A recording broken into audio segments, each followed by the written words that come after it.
Hello guys, Ervine এগ্রোর পক্ষ থেকে সবাইকে সালাম জানাই।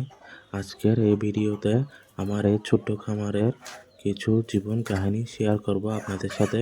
আপনারা ভিডিও শুরু করার আগে আমার চ্যানেলটি সাবস্ক্রাইব করে আমার সাথে থাকুন। চলুন ভিডিও শুরু করা যাক। প্রতিদিন সকালে আমি আমার খামারের মুরগিদের খাবারের পাত্র ভালোভাবে ধুয়ে নতুন করে পানি দিই। তাতে হয় কি, মুরগিদেরকে প্রতিদিন পরিষ্কার পানি দিলে মুরগির রোগ জীবাণু থেকে মুক্ত থাকে। কারণ জমানো পানি দিয়ে রাখলে এই জমানো পানি খেয়ে মুরগির বিভিন্ন রোগে আক্রান্ত হতে পারে, বিভিন্ন ভাইরাস জনিত অসুখ বিসুখ হতে পারে। তাই আমি আমার মুরগিদের প্রতিদিন পরিষ্কার পরিচ্ছন্ন পানি দিয়ে থাকি। প্রথমে কবুতরদেরকে তাদের পানি খাবার পাত্র দিয়ে দিব।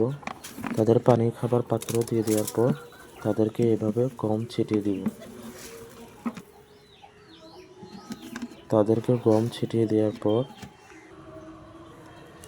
এখন চলে যাব মুরগিদের খাবার পরিবেশন করতে। আমি আমার মুরগিদের যেভাবে খাবার পরিবেশন করি, আমার খামারের মুরগি যেহেতু কম, ওই হিসাব করে আমি খাবার নেব।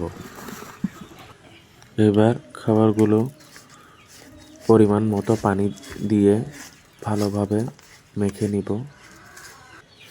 একটু আঠালো আঠালো হয় মতো, এভাবে আঠালো আঠালো হয়ে গেলে মুরগি খেতে বেশি পছন্দ করে। এখন মাখা শেষ। এখন যার যার প্লেট তার তার স্থানে রেখে আসবো।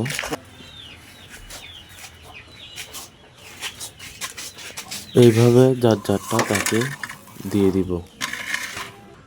এখন শীতকাল, শীতও পড়ছে, তাই আমি প্রতিদিন আমার খামারের মুরগিদের গরম পানি খাওয়াই।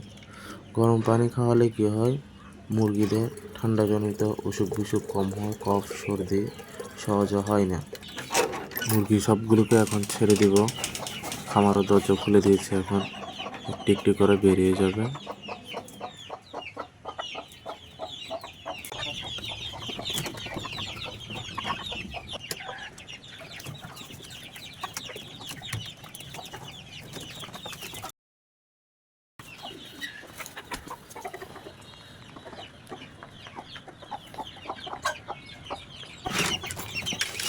এখন আমি আমার বাচ্চাগুলোকে তাদের নেটের মধ্যে দিয়ে আসবো। তারা সারাদিন এই নেটের ভিতরে থাকবে এবং রোদ পোহাবে। অন্যান্য মুরগি তাদের খাওয়ার সময় ডিস্টার্ব করবে না। তারা সুন্দর মতো এখানে ভিতরে খাওয়া খাবে, ঘোরাফেরা করবে। এই ছিল আজকে এই পর্যন্ত ভিডিও। সবাই আমার চ্যানেলটি সাবস্ক্রাইব করবেন এবং আমার পাশে থাকবেন, আমার জন্য দোয়া করবেন। আসসালামু আলাইকুম।